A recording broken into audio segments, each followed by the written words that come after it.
And we begin at 5 with new developments surrounding a police shooting in Hillsboro. A man accused of attacking an officer last Friday is in critical condition after the officer shot him. Thanks for joining us. I'm David Moulton. And I'm Laurel Porter. Many details about the incident are still unclear, but the suspect's family believes the officer could have handled it differently. Christine Pitawanich has an update from Legacy Emmanuel Medical Center. Good evening. Yeah, understandably, the man's family is really struggling right now. They say he's here at Legacy Emmanuel in critical condition after being shot 4 times, 3 in the head area and another shot in the shoulder area. Today, they brought a photograph of the man they say is involved. They identified him as 20-year-old Jose Juan Aguilar Mandujano. The picture on the left with his niece and the one on the right, what he looks like right now in the hospital. Now, you may remember last Friday, Hillsboro police said around 1 o'clock in the afternoon, one of their officers was attacked by his patrol car near Southeast 11th and Washington, which is right outside their West Precinct building. Police have been pretty tight-lipped about the details, but Aguilar Mandujano's family today said he didn't have a weapon and said that they feel the officer involved lacked training. Aguilar Mandujano's sister translated for her father. He is only a young man of young age with a thin frame, and that this proves that the Hillsboro Police Department have poor training. Siendo su última opción. Because the officer was not able to stabilize him first with a taser, pepper spray, or a single shot in the foot being his last option. Today, Aguilar Mandujano's mom, dad, and sister spoke with us, but they couldn't really tell us why Aguilar Mandujano was in the area of the police department at the time. Family members weren't open to answering any questions because they're considering legal action against Hillsboro police. At this point, they do have a petition and a GoFundMe linked to social media pages called Justice for Juan. The Washington County Major Crimes Team is currently investigating what happened. And back out here live, we still do not know the name of the officer involved or the extent of their injuries. We did reach out to Hillsboro police. They really couldn't give us any more information other than confirming the identity of the man who was shot. In North Portland, Christine Pitawanich, KGW News. And we'll bring you updates there as we get them. Let's take you to the coast now, though, where one person has died after a dangerous rip current in Seaside, plus dozens more had to be pulled from the water over the weekend. Brian Clerkley talked to rescuers on the beach about what changes people can make in order to stay safe. Seaside Fire and Rescue has been patrolling the beach all day to make sure swimmers are okay. They just posted a sign on the beach that lets people know that there's dangerous conditions and to watch out for the rip currents that have been getting people in trouble the entire weekend. We saw lots of rescue vehicles out, and so we had asked around about what was going on, and they said there was a bad rip current. So we were gonna come swimming, but we decided we would just do a beach walk and then head to the pool. Amber Matthews is on vacation in Seaside with her family. After a deadly rip current this weekend, she's not taking any chances. Between Saturday and Sunday, Seaside Fire and Rescue said lifeguards pulled 16 swimmers out of the ocean. Sadly, a man in his 50s was unconscious when the rescue team arrived and later died. It felt pretty gentle where we were at, and we only went about waist high, and my kids had a life vest on, so we stuck with kind of staying shallower. One woman who was rescued told rescue personnel she was in waist-deep water 1 minute and struggling in water over her head the next. Genesee Dennis with Seaside Fire and Rescue says the water is warmer than usual and people are venturing further out, which can get them in trouble. Yesterday we had 4 predominant riptides that we were trying to keep people out of with flagging and patrolling of the beach. Throughout the morning, signs were put up on the beach to warn people about the dangerous conditions.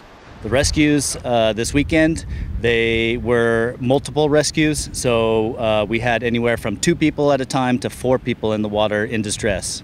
Dennis says there's some other things people can do to keep safe. Know your ability for one, and if you can't swim, don't go that far out, stay shallow. Life jackets, if you want to get out there, is a great idea. Never swim alone. Crews are setting up for hood to coast behind me, and Dennis says that they're going to have more emergency personnel here on the beach throughout this weekend. In Seaside, I'm Brian Clerkley, KGW News. A man wanted for vandalizing businesses in Portland with graffiti is now in custody. Portland police say 22-year-old Emil Laurent turned himself in this morning. On Saturday, police asked for the public's help to find him. The district attorney's office says Laurent is a prolific graffiti vandal and has caused nearly $20,000 in damage. He's accused of tagging more than a dozen businesses, including a public storage facility, Portland General Electric, and American Medical Response. When they searched his home earlier this year, investigators say they found this bag of markers. Laurent is expected in court tomorrow. Well, new details this evening on the fire at Portland's historic Roseway Theater. Investigators say the blaze was not deliberately set. Instead, they say they believe it was an accident and the cause is electrical. The Northeast Portland Theater was first built in 1924. It was heavily damaged earlier this month.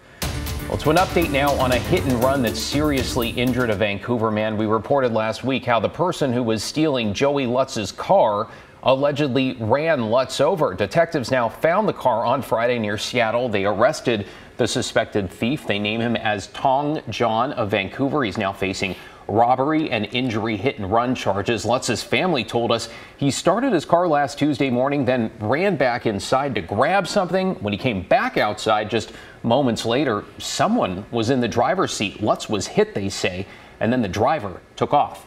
He was unconscious. He was bleeding severely from the head. Another neighbor lady stopped to help. He started vomiting. They had to roll him onto his side, and they just had to take care of him until the medics got here. Lutz has undergone emergency brain surgery, and a family member tells us that he recently opened his eyes for the first time since the crash and was able to talk to his mother. We continue to hope for full recovery for him. A Multnomah County jury awarded the largest race discrimination verdict in state history against Walmart. The retail giant will have to pay $4.4 million in damages after a black man claimed he was racially profiled and then harassed by store security. Kyle Iboshi joins us from the newsroom with more. Kyle. Laurel, the man and his lawyer claimed that Walmart knew it had a problem but didn't do anything after being warned that a loss prevention employee had a reputation for embellishing and making false reports.